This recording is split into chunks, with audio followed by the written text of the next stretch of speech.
শেখার ছিল, শিখেছি। ভালো লেগেছে, বড় পর্দায় কাজ করার এক্সপিরিয়েন্স অনেক অনেক বেশি।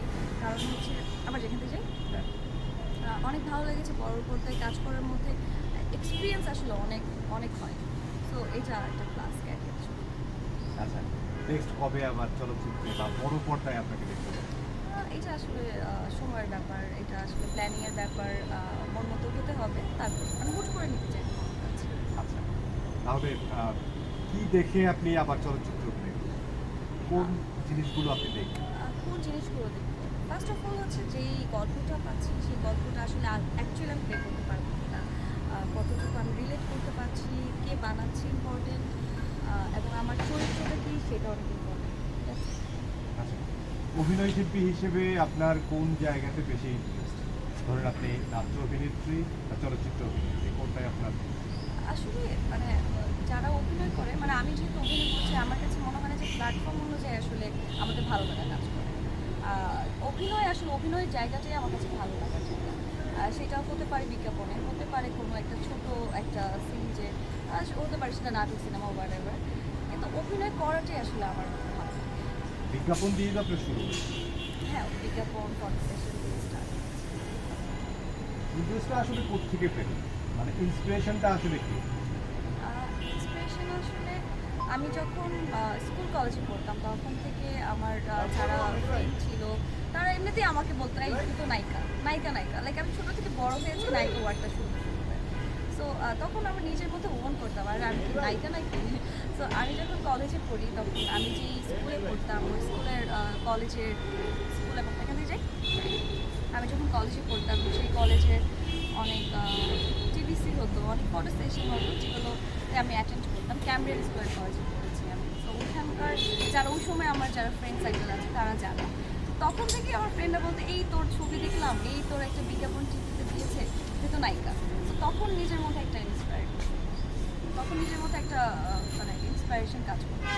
আচ্ছা, এমনি ব্যক্তিগতভাবে কার অভিনয় দেখে আপনার ইন্সপিরেশনটা পেয়েছেন? আছে না যে ওর অভিনয়টা দেখছি আমার খুব ভালো লাগে, আমি ওরকম অভিনয় করতে চাই বা আচ্ছা, wait, আমি খাই বলে আবার ক্ষতি করি। ইন্সপায়ার আর ইন্সপিরেশন দুটা কিন্তু ইন্সপিরেশন ঠিক আছে? হ্যাঁ, কিন্তু ইন্সপায়ার ফার্স্টে খুব দিচ্ছে।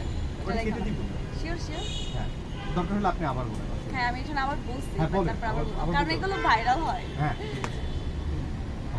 হ্যাঁ, কোথায় যাবো? ইন্সপিরেশন হ্যাঁ, থেকে এখান থেকে যাই। আচ্ছা, হ্যাঁ, তখন থেকে নিজের মধ্যে একটা ইন্সপিরেশন কাজ করতো যে আসলে ঠিক আছে, কাজ করা যায়, দেখি সামনে আর কতদূর কাজ করা যায়। আচ্ছা, বন্ধু বান্ধবের নায়িকা এখন সারা দেশের নায়িকা হয়ে গেছে। এখন কি সেই বন্ধু বান্ধবের সাথে হ্যাঁ, আড্ডা হয়? যোগাযোগ আছে সবার সাথেই। সবার সাথে বলতে কি, লাইক অনেকের সাথে তো পড়াশোনা করা হচ্ছে, সবাই তো আমার ফ্রেন্ড ছিল, অনেকে অনেক জায়গায় চলে গেছে। কিন্তু এখন কিছু মানুষ আছে যারা আসলে আমার খুব কাছের এবং সবার সাথে আমার রেগুলার কথা হয়, যোগাযোগ করার চেষ্টা করি।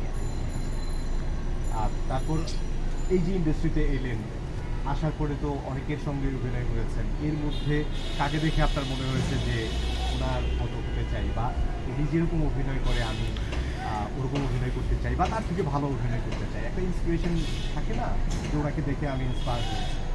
যারা আমার কো আর্টিস্ট আছে তাদের সাথে আমি কাজ করছি, আমার বাবা মার ক্যারেক্টার থেকে শুরু করে আমার বা তাদের পাশাপাশি ভালো করছে, তবে আমার অনেক আমার বিষয়টা হচ্ছে যে তাদের কাছ থেকে শিখে আমি নিজের মধ্যে আসলে কতটুকু ভালো করার চেষ্টাটা আমার মধ্যে আছে, বা আমি কতটুকু পারছি তাদের সাথে কাজ করতে, এই জিনিসটা আমার মধ্যে কাজ করে, মানে টক্কর দেওয়ার মতো কাজ করে না।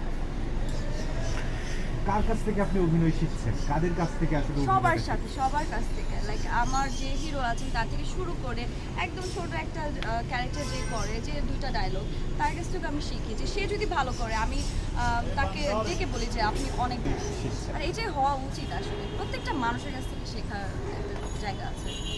আচ্ছা, আপনার লক্ষ্যটা কি? একেবারে ফাইনাল কোন জায়গায় আপনি পৌঁছাতে চান? লক্ষ্য আমার খুবই মানে আমার চাওয়া পাওয়া অনেক সীমিত আসলে। আমার মনে হয় যে আমি যতটুকু পাচ্ছি এটা আসলে আমার জন্য ব্লেসিং, এটাও আমি কখনো চিন্তা করি। সো এখনও যদি আমি সব কিছু বন্ধ করে বাসায় ঘরে বসে থাকি, আমার কাছে মনে হয় যে আমার আস্তে আস্তে হ্যাঁ এখান থেকে যাই। আমার যদি মনে হয় যে আমি এখনো সব কিছু বন্ধ করে আমি আমার নিজের বাসায় যদি বসেও থাকি, দিন শেষে আমার মনে হবে যে না, আমি এতটুকু বয়সে যতটুকু পেয়েছি এটা আসলে আমার জন্য অনেক অনেক কিছু। সো মানুষের যদি চাহিদা কম থাকে, চাওয়া কম থাকে, মানুষ অনেক সুখে থাকতে পারে, শান্তিতে থাকতে পারে। এই জিনিসটা আমি সবসময় নিজের মধ্যে ওন করি। এই জন্য আমি ভালো থাকি, হাসি খুশি থাকি।